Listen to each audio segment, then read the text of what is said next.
Welcome, Dr. Terry. How are you doing? I'm good. Thank you for having me. Yeah, I'm so excited to have you here. I would love for you to just share a little bit about who you are and who you help. Sure. I am a MD, trained in family medicine, and also board certified in integrative and holistic medicine. And I do mostly functional medicine, which I've been doing for about 25 years. And that evolved into a particular niche called biotoxin illness. So, biotoxin is something that a living organism releases that's disease causing or pathogenic to humans. So, things like mold toxicity, Lyme co infections, those are biotoxin illness. And so now I mostly do mold toxicity and Lyme. And I work in Boulder, Colorado. Yeah, what else do you want to know? Awesome.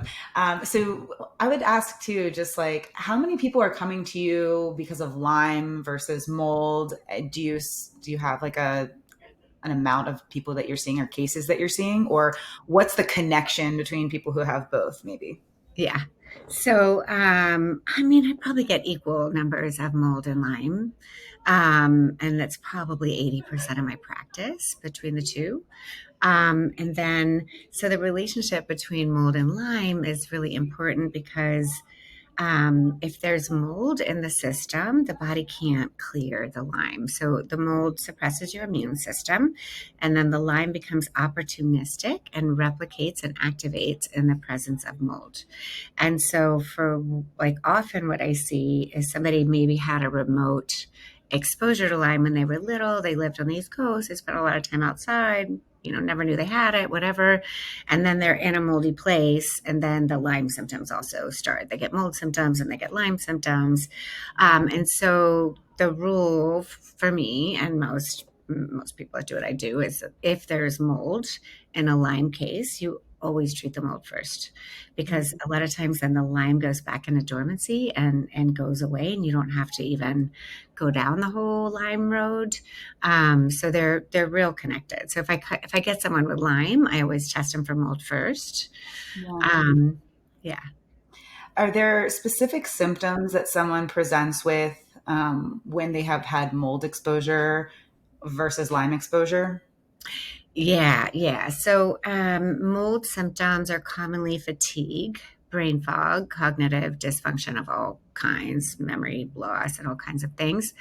And then insomnia and anxiety, sometimes depression, a lot of headaches and migraines, and then unusual neurological presentations that don't really fit into a neurological diagnosis.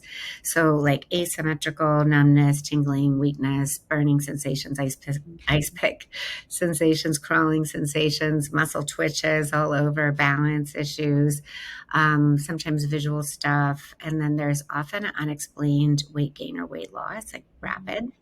That's often a tip off. So those are kind of you get GI symptoms too, but those are kind of the defining mold symptoms.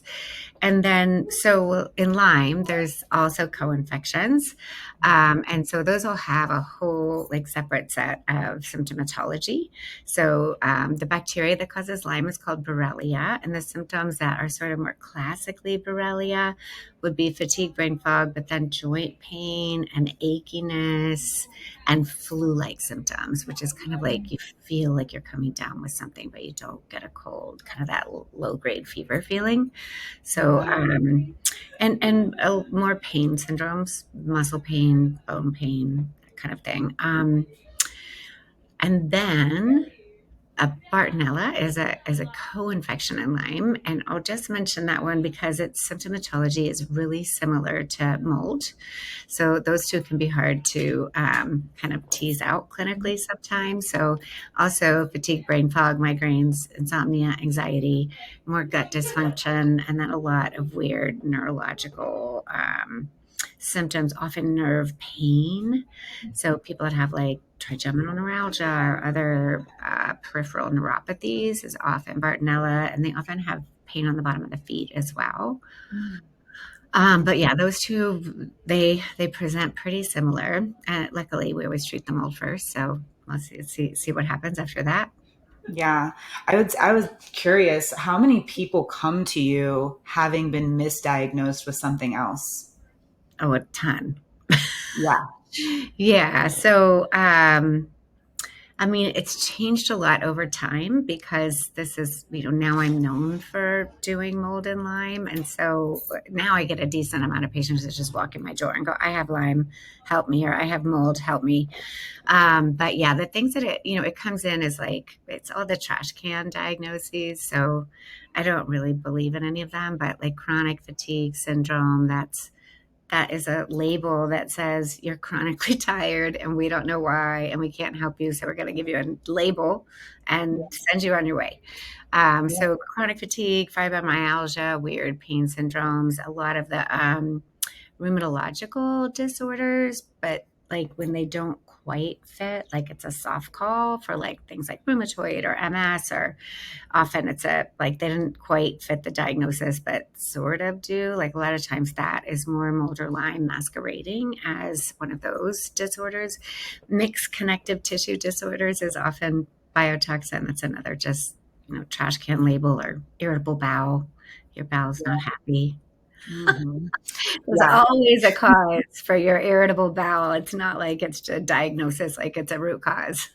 Absolutely. That was one of my biggest symptoms years ago when I was struggling, and the neurological issues were really, really big for me. And my dad actually was diagnosed with Lyme and worked in construction, and I know he was exposed to many, many moldy buildings. And um, he ended up taking his own life. And right before he did that, he was really struggling. He had really bad neurological issues. His fatigue was so insane. It came after COVID, where all of this kind of was the perfect storm, almost like this priming event.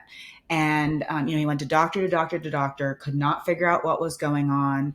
And, no one still really knows. This is really just my Very. observation, and from what I know. And so I'm curious, like, how many people do you see with mold or Lyme and Co. Infections having suicidal thoughts or neurological issues that bad that once treated that actually disappears? Is that something that you see? So yes, there's a lot of anxiety and depression and suicidality in mold and Lyme disease. It's common. And the question was, oh yeah, they absolutely go away with treatment. Yeah. Yeah. Yeah. But in Yeah. my opinion, mold is a great diagnosis. You can get all the way better. It's not rocket science. I really find people do great. To me, it's a very hopeful diagnosis. I love Um, to hear that. yeah, Lyme's trickier. Um, Okay. yeah, mold is not as hard. And yeah, I mean, I always when somebody comes in really complex, complicated history, been sick for a long time, I always hope the mold test is positive because I know I can get them better pretty quick. But yeah, so that's to me not a horrible diet. If you're still living in the house that you got sick in and you have to remediate or find a clean space, then it's not the most fun diagnosis for that part, but Right. we'll get better. Yeah.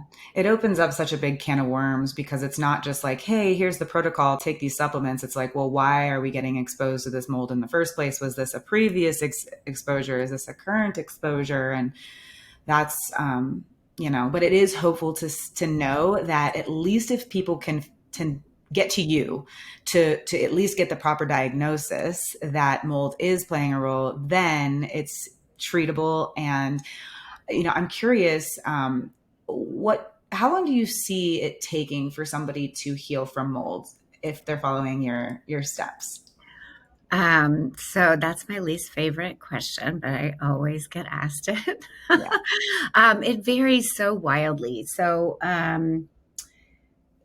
if you're still in the exposure, it's going to be a lot longer because the timeline to get better really starts post exposure. So that's a timeline that's really unpredictable if you're still being exposed. Now, if this is an old exposure, which it often is, it's often an old exposure, then it kind of depends on how easily and quickly you detox. So when you treat mold, you should always feel nothing or better. You should never be feeling worse. You shouldn't be suffering. It's actually bad for the system. If you try to detox more than you can, it mobilizes the toxins to different places. And so, with that in mind, you can sort of only go as fast as your body is capable of going. And so I launched like an online mold course to be able to treat patients for mold all over the world. And I do it in two different phases. Phase one, mold detox, is kind of teaching and training the body how to begin detoxing these mycotoxins and other toxins and pull them out in the urine, the stool, and the sweat. And so, for example, if they go through phase one, and in 4 or 5 weeks they've been on full doses of binders and they feel great and they're doing really well, and then I start phase two and they do great on that, it's not going to be that long of a road. But well, I always hate to say it because I feel like it's really discouraging. So I have to preface the amount of time with the fact that you feel better each step of the road, especially if you're no longer being exposed. So 2 weeks into phase one, things will begin to improve. As soon as we layer in phase two, things improve dramatically. Now, might it take 6 months to a year to completely clear the system of all mold, to replete the system and the mitochondria after the mold exposure and the whole thing? Yeah, it probably is going to take 6 months to a year. Yeah. Is it are you seeing specific like genera of mold being trickier to remove from the body as opposed to others? No, not really. Not No? really. I think certain strains of mold are more pathogenic or disease causing. Like some are at very intense nerve toxins. Mhm. So, like trichothecenes is a class of different mold species that are all nerve toxins. They attack the central nervous system, the peripheral nerves.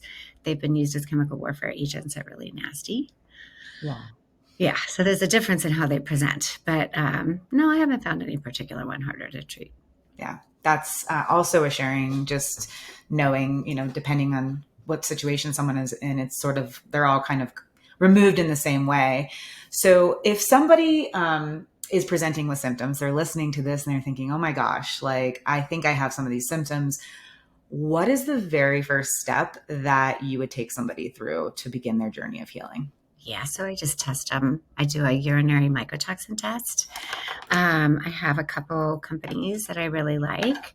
And if it's positive, then I have them do a test on their home. So if they don't have any suspicion, there's not been any history of leaks or flooding or whatever, we just do an ERMI, a qPCR, which is like a DNA dust sample of the house.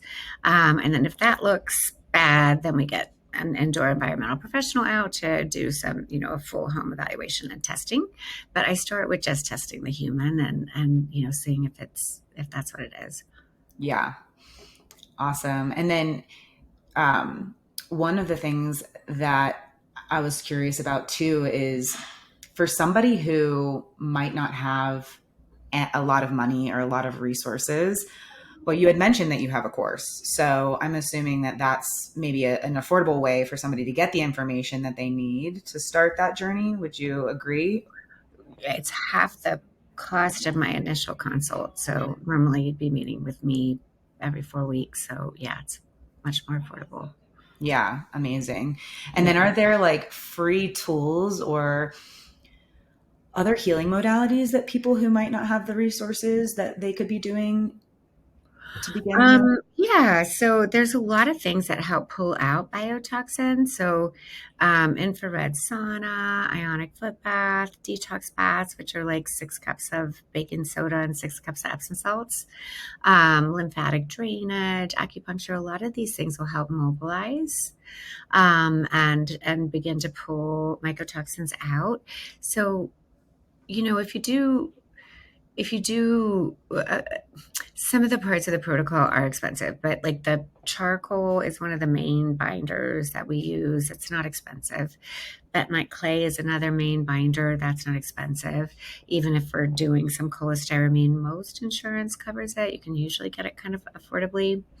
And then some of the rest of the protocol is a bit more pricey. Yeah. And are there different binders that people should be taking? And are binders alone, what supports somebody with mold? Can you kind of walk us through like what does that really look like to detox mold? Yeah. So different binders have a different affinity for different mycotoxins. So we choose the binders based on your urinary mycotoxin results and which strains that you have. And so, like trichothecenes is the best binder is activated charcoal. And so, what a binder does is you take it and it goes into the GI tract and it pulls out mycotoxins and other toxins from the GI tract into the stool. So it doesn't get absorbed into the body.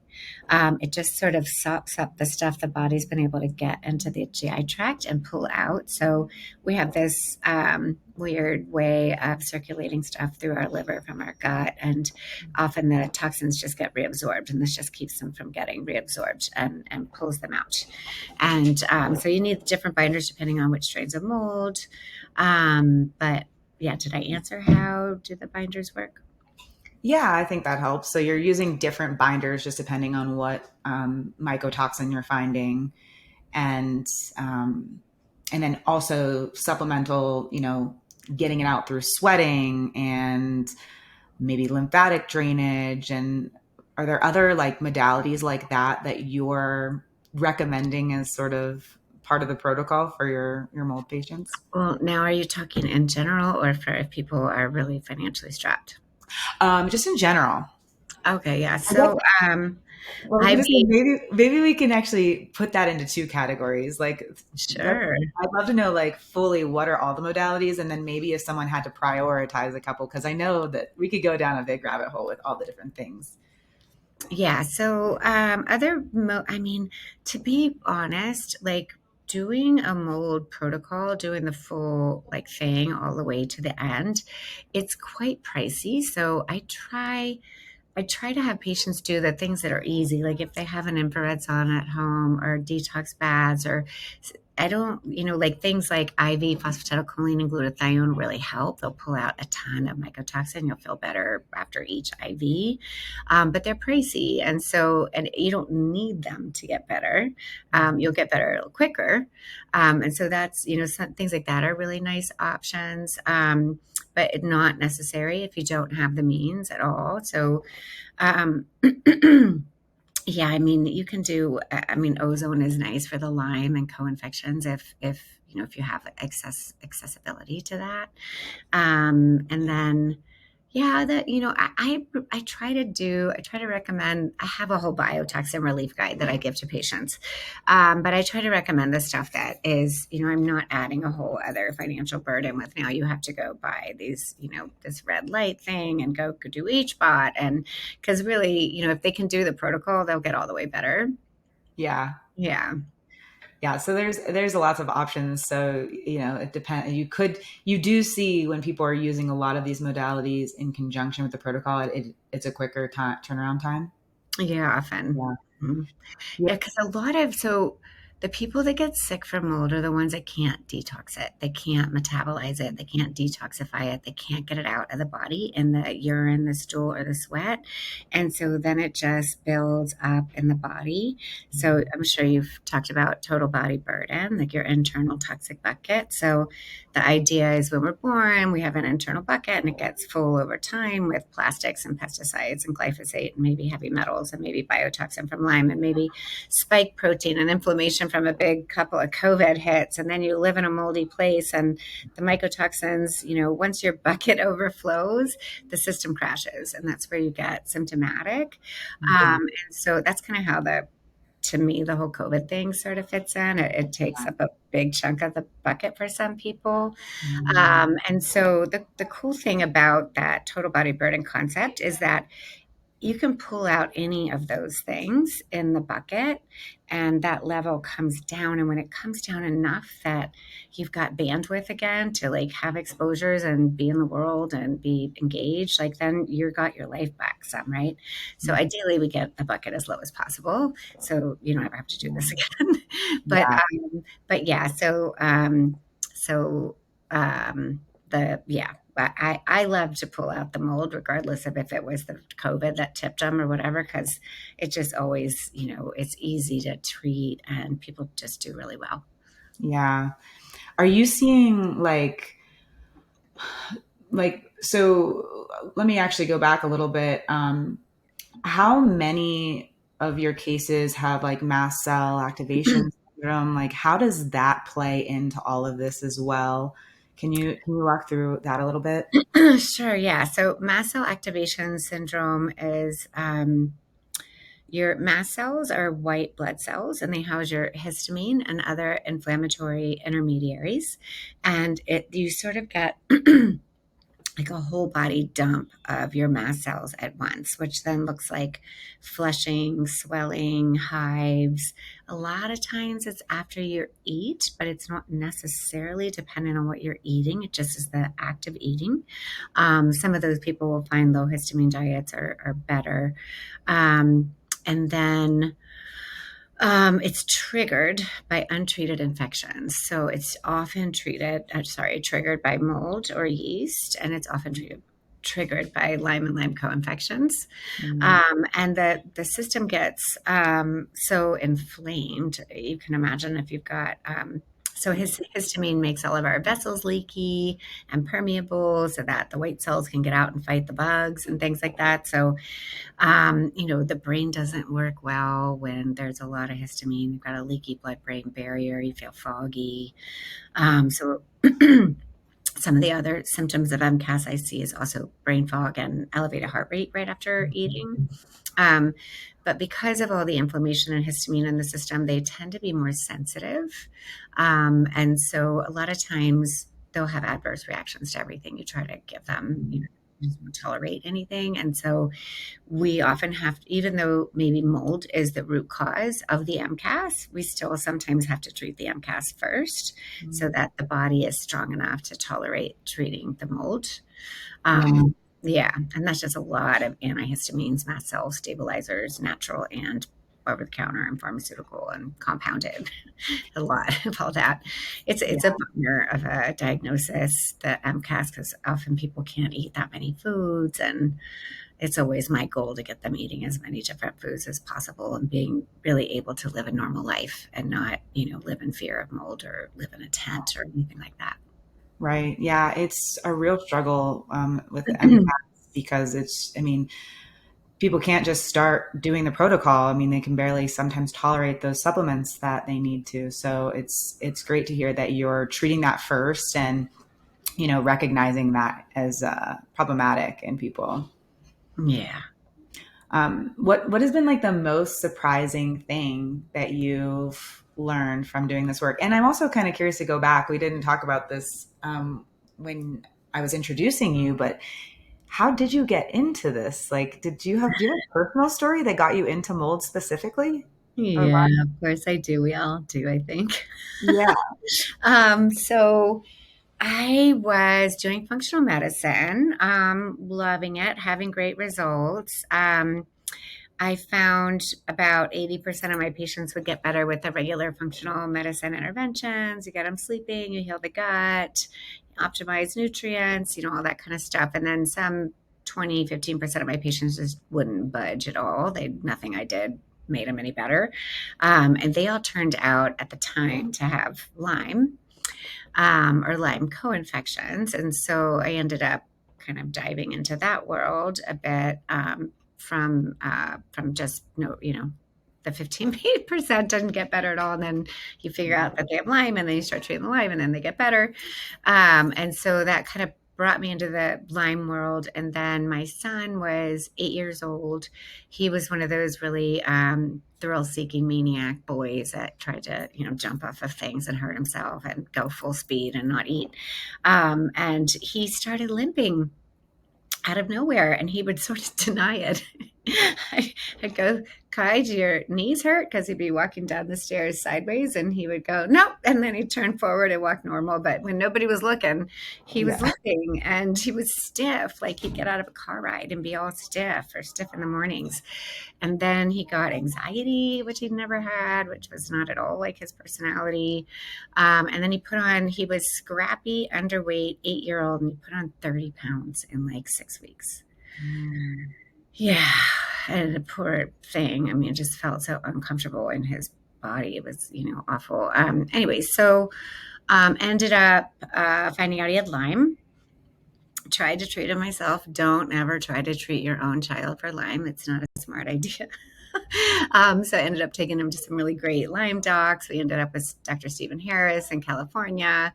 And he gave us a mold test. And so we did this urinary mycotoxin test on Kai, and it was really high. So then at that point, we knew something else was going on, and we got an indoor environmental professional out. And it was the year of the Boulder flood where our whole block had flooded and we thought we were okay.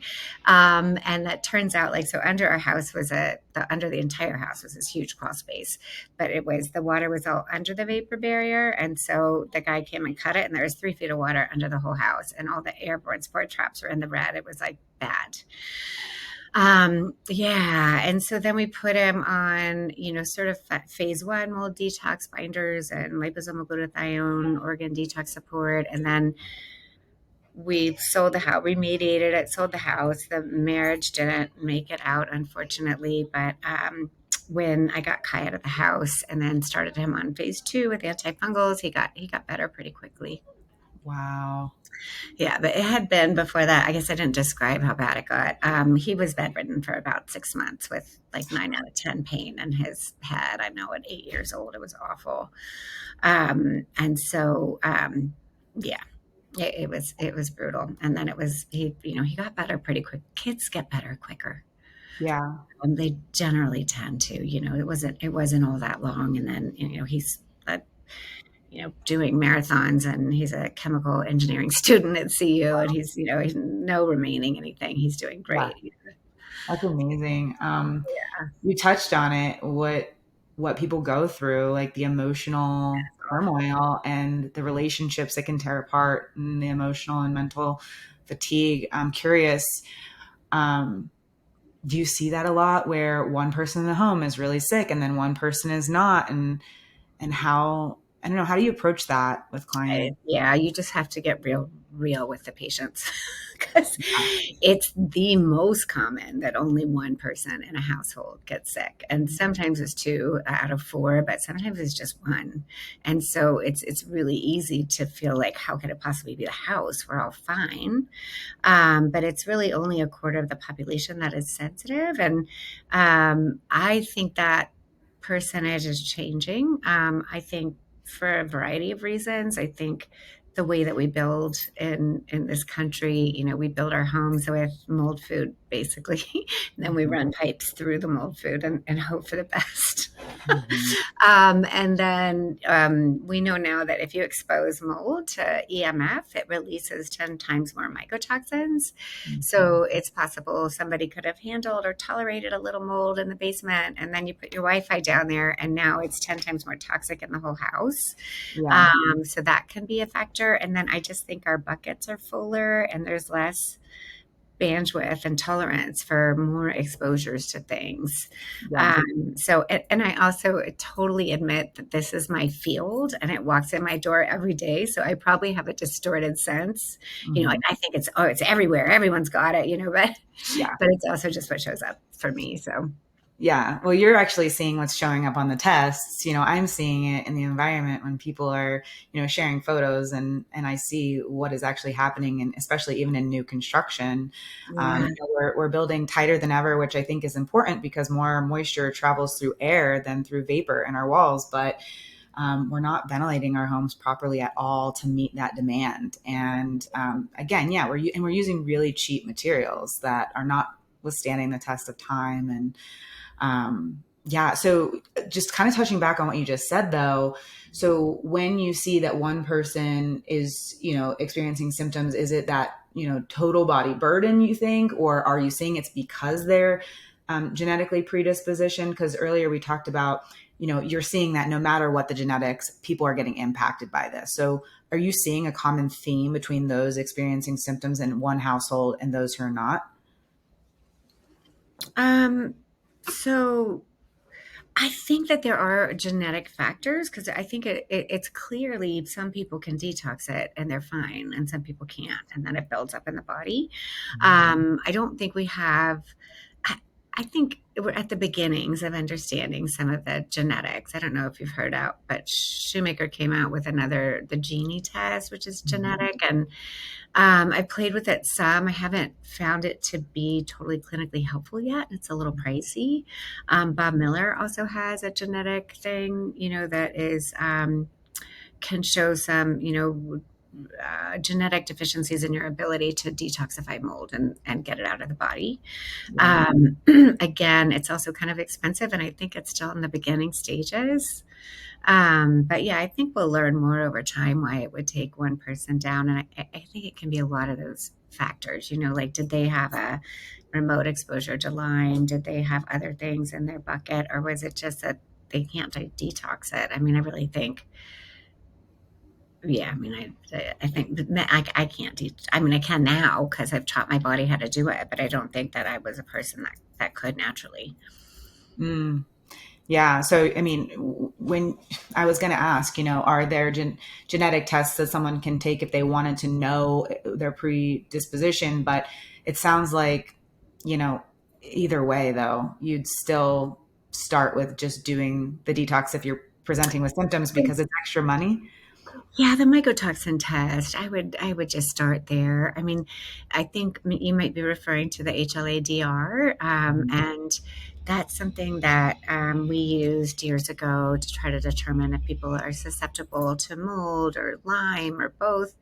And I think after doing it for 15 years, many of us haven't found it to be terribly useful. Like we find that a lot of people that are most sick don't have any of the genes, and a lot of the people that are not sick in their family have the dreaded genes, and it just doesn't seem to make a difference. Okay. Or clinically, yeah.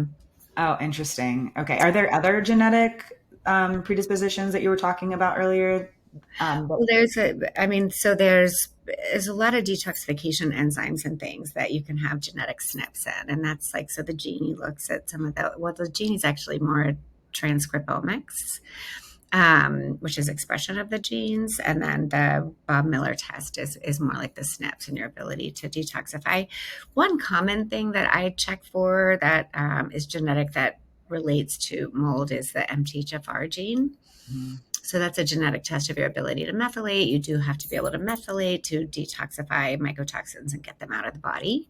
And this is another one where I don't know if these mutations, the more significant ones, are super common or if it's just my patient population because they're super sick have them.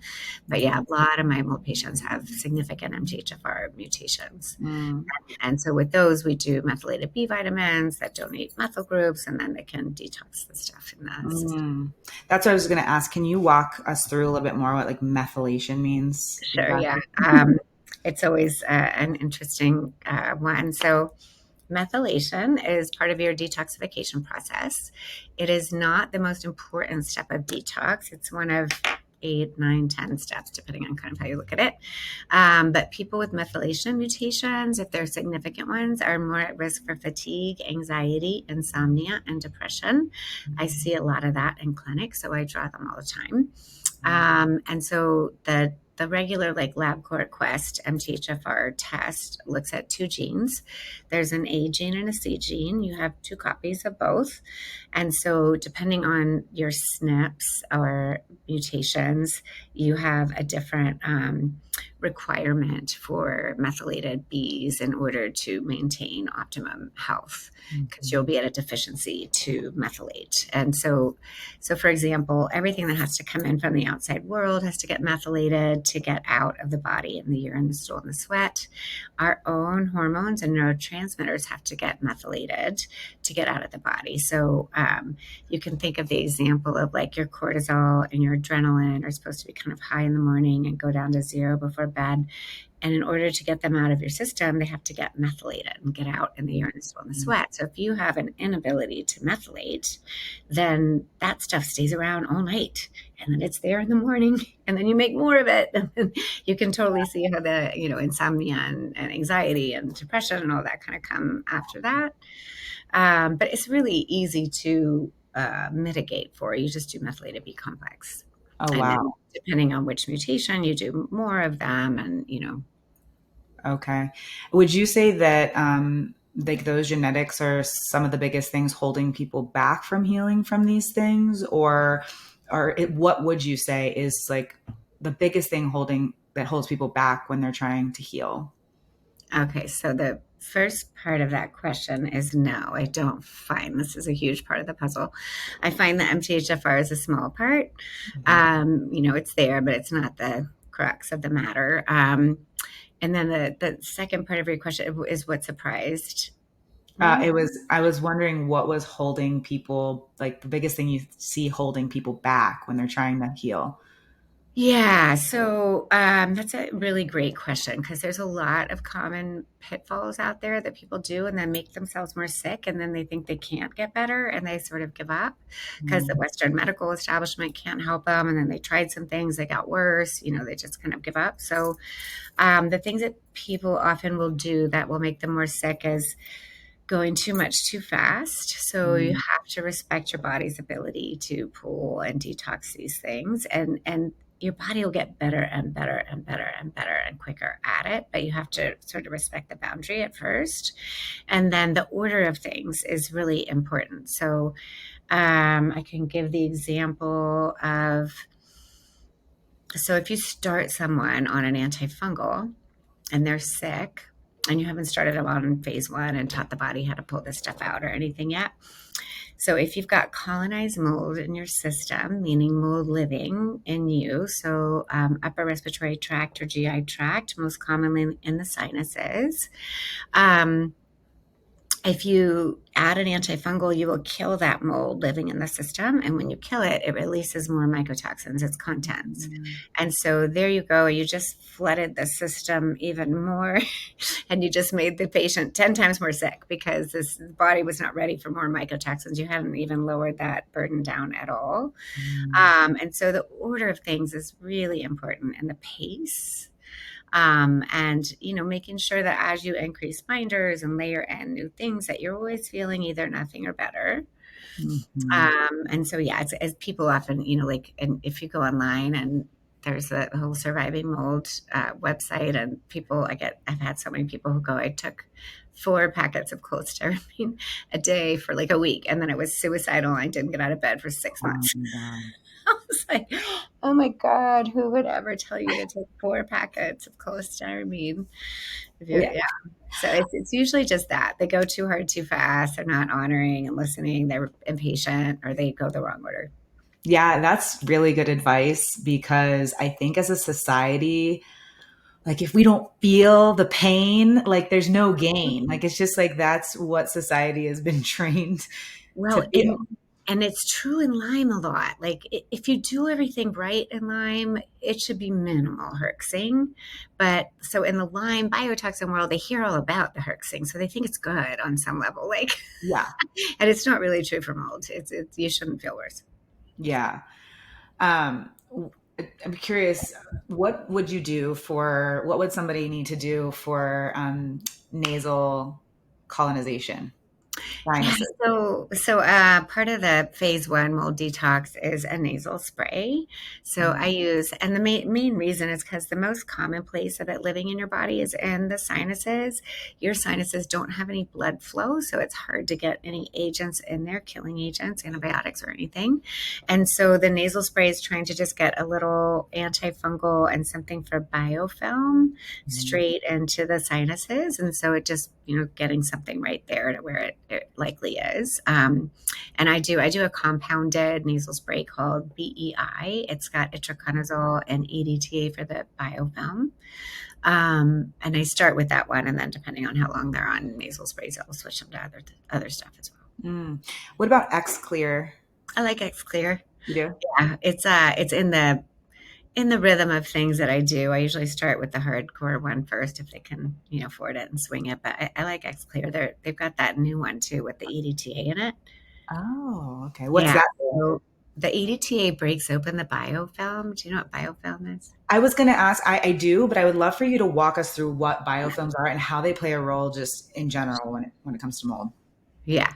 Okay. So I'm just going to use the analogy of like mold colonization in the body. So imagine you're sleeping somewhere that has mold, and it's a humid day or night. And so the mold is sporulating and it's up in the air that we're breathing. And we breathe a mold spore eventually into our sinuses or swallow it down our esophagus, and it can stick and replicate and create families and communities, and then they aggregate together and they form a colony, and then they secrete this glycoprotein matrix around their colony that protects them from your immune system. Your immune system can't see past the biofilm, and from antifungal agents, whether they're herbal or pharmaceutical, they can't get past the biofilm.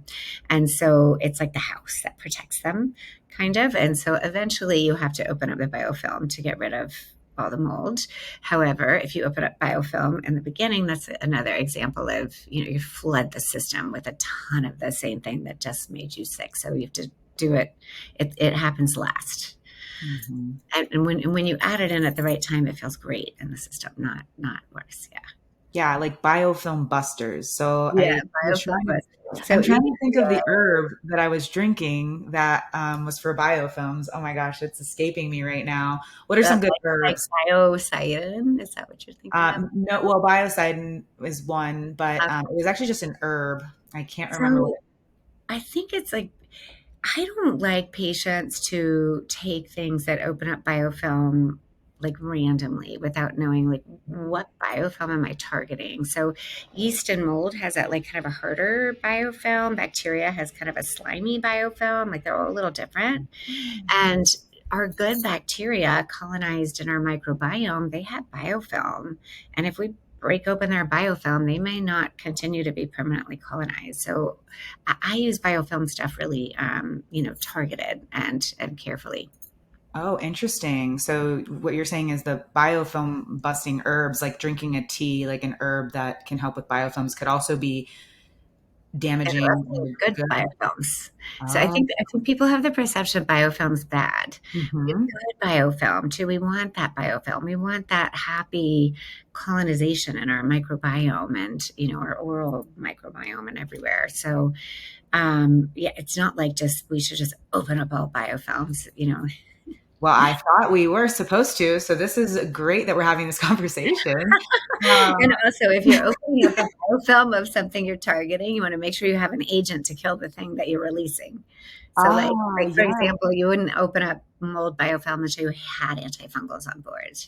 You wouldn't have to Okay. open up any Lyme biofilm until you had antimicrobials, whether they're herbal or whatever, for the thing that you're, opening. Yeah, absolutely. This is why it's so important to work with somebody because I think in today's world we can get so much health information from Instagram, and now we have ChatGPT. I was actually just with a bunch of health practitioners this past week who were saying, clients are coming in diagnosing themselves on ChatGPT and doing the wrong things because of it because it's not quite accurate. And uh, a little off topic, but I'm curious, are you seeing some of that in your practice as well? Oh, yeah. I kind of always have. I feel like I have a pretty like well-educated population about health stuff. Like there are people Mhm. that read a lot and, do that sort of thing. So, I mean, it's always a little like tricky, like when somebody, like they'll go, well, then my BART flared and then my EBV symptoms came out. And I have to be like, all right, well, tell me what you're calling your BART symptoms and your EBV symptoms so that I can help diagnose you without you just thinking the cause of those different symptoms, which you might, but you might have no, idea either. Yeah, I can relate to that. I feel like in this world, the people who come to me, and sounds like the people who are finding you too, are really well researched because they don't get to us without having done a ton of research, having gone down a really long path. All of my clients are super well researched and very knowledgeable. And so, yeah, but it can be hard because sometimes there might just be one little missing piece that can change it all, that you just don't know what you don't know, right? So Yeah, exactly. Exactly. And, Chat GPT is awesome, but, yeah, it's also can be tricky. yeah. Yeah. Well, I'm just curious, you know, in healthcare, are you hopeful? Are you seeing changes in medicine as it relates? Are you seeing an increase in awareness on mold? Like, what do you see happening for our future, as it relates to this topic? Great question. I'm hopeful, I think, because I'm a hopeful person. I love it. But I do think like the amount of research on mycotoxins in the medical literature is enormous, and it's really sort of undeniable. So I do really hope and think that we will gain a lot more awareness around mold and around how we build and how to treat mold, and more rights for people whose builders built poorly and then they have 4 leaks on that first year they live there, and renters and all of that. I'm on the medical board of Change the Air Foundation, which is a organization dedicated to try to get some laws around all this stuff, so we have some recourse. So I am hopeful, and I so far, I don't feel quite the same backlash from the Western medical community as I do with Lyme. Mm. So for whatever reason that people are like, there's no such thing, there's no such thing as chronic Lyme, and there's like, I don't know why they're like that, but I don't feel that same intensity from the Western medical community of denial. Interesting. So I'm hoping eventually it'll get sort of integrated, because Yeah. it's kind of hard to deny. It's there's a lot of research on Yeah. mycotoxins. There are. There Yeah, are. What are your thoughts on bee venom therapy? This is just popping in my head. oh, that's cute. Go Um, ahead. Bee venom therapy falls into one of those this category for me of things that like have helped a few. Mm. Um, not terribly curative. I mean, I've had a lot of patients go do it. I don't think it's ever done anything like permanent or magical. Okay. Yeah. I just remember that being, a really hot topic, years ago when I was kind of diving into this world, and I wasn't really sure how that impacted, especially with like histamine responses or things like that. I'm not really sure how it works. So, Not exactly sure how it works either. yeah. And There's then, there's a lot of other things like that out there that they may not be curative, but like they bring the floor up. mm, Like I feel like if people do a bunch of IV ozone and they have a lot of Lyme and co-infections, it's not going to cure them forever, but their whole system will get a boost and they'll feel better, mm, and then they can kind of do more and get further along and get yeah. better quicker. And HBOT is like that. Like there's a lot of things that sort of can boost the system, I guess. Yeah. Yeah. It's a lot of feels like just chipping away at the ice block of like one little thing to get you like better, and just, yeah, it feels like it just complex, and sometimes things that work for some people don't work for other people. Do you see that? Feel that? Yeah, I mean everybody's real different. I haven't been able to find I haven't I've never not been able to find a replacement thing though that works as well. Almost never. Yeah. Yeah. Binders then tend to be really well tolerated. Yeah. That's really encouraging to hear. You see my um, work up slow.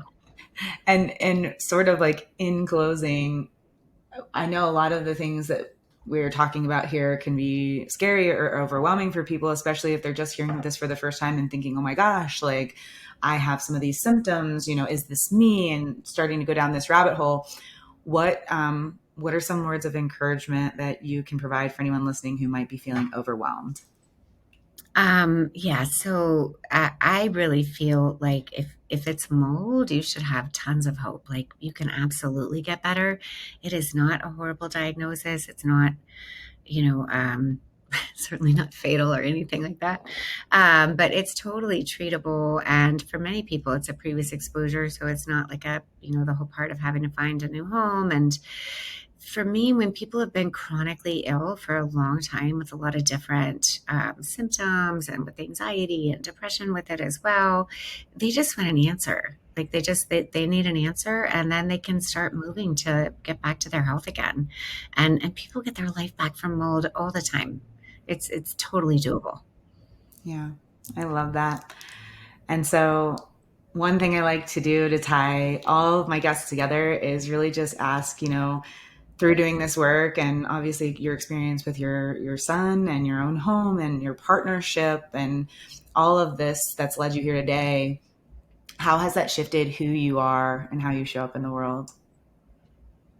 Oh, yeah. I mean, in every way, really.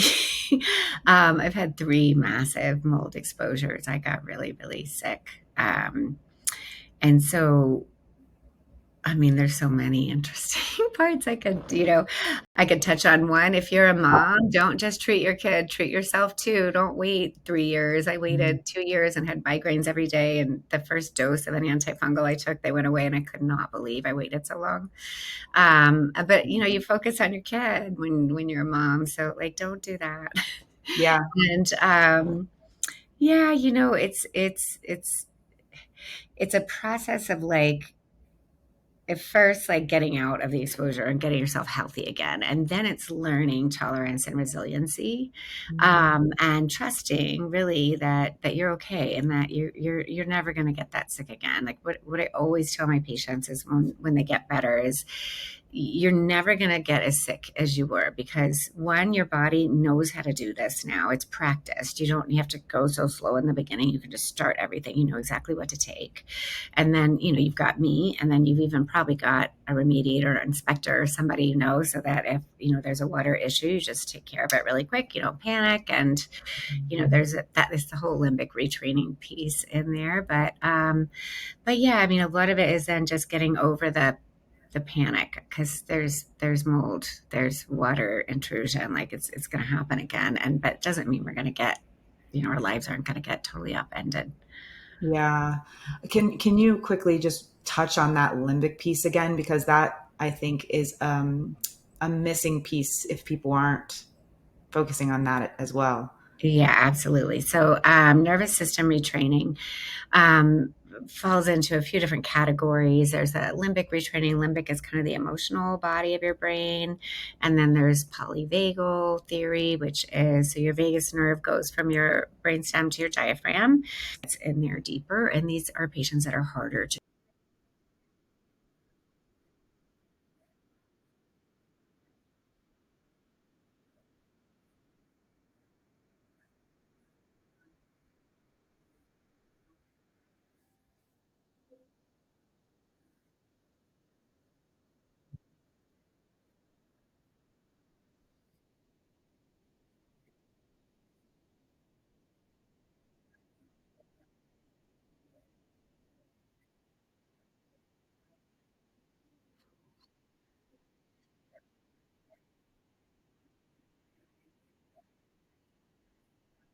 treat and take longer. And a lot of times it's that nervous system reset we have to do. And then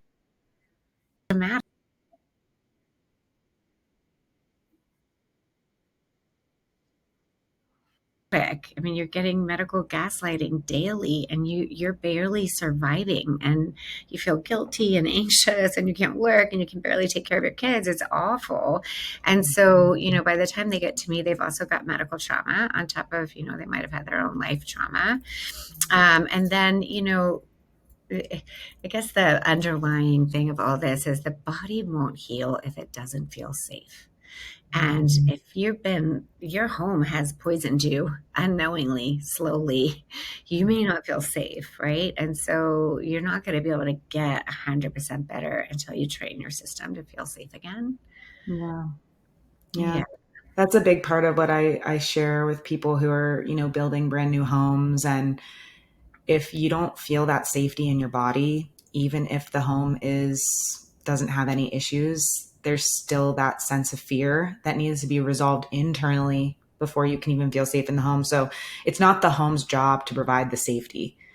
Right. The home's job is to be minimized, to minimize the risk, to, be free of the toxins, but the safety comes from within. And so I think that's beautiful that you're, working on that aspect with clients and helping support in that piece as well, because it's so traumatic. It is. And if patients like can't progress because they get symptomatic, then we pull that in first. Like that's a big one if they're not able to Mm, progress mm, in the protocol. yeah, amazing. Yeah. Well, thank you so much for sharing today. It's been an honor to talk with you, and I would just love to know, how can people find you? What do you have to offer people who might be looking for support, any resources? And I'll make sure to share any of these in the show notes with anyone so that they can contact you and get your resources. Yeah, absolutely. So my mold course is drfoxmedicaldetective.com. And then my clinic is boulderholistic.com. And then I have a biotoxin relief guide that I could give for free to your clients if you wanted. Yeah. And then I mean, we could also do a discount on the course if you want to for your clients. And then Amazing. we just created this whole mold quiz that like took us forever. Um, Oh, I will send you that link. So there's the quiz, like, yeah. so is Um, the quiz is good for anybody who's trying to determine the maybe if whole gamut of like, I don't know if I have mold, but I've got some of those weird symptoms. So I know I have mold and I have failed treating it. And I'm like, want to give up or I want to figure it out or the whole gamut. Yeah. Oh, that is amazing. We'll definitely link that in the show notes. So if you're feeling like any of these symptoms are resonating, take the mold quiz. That'll be a really helpful first step. Well, amazing. Thank you so, so, so much. It's been an honor, and I'll talk to you soon. Yeah. Thank you so much for the work you're doing. Thank you. You're welcome. Talk to you soon.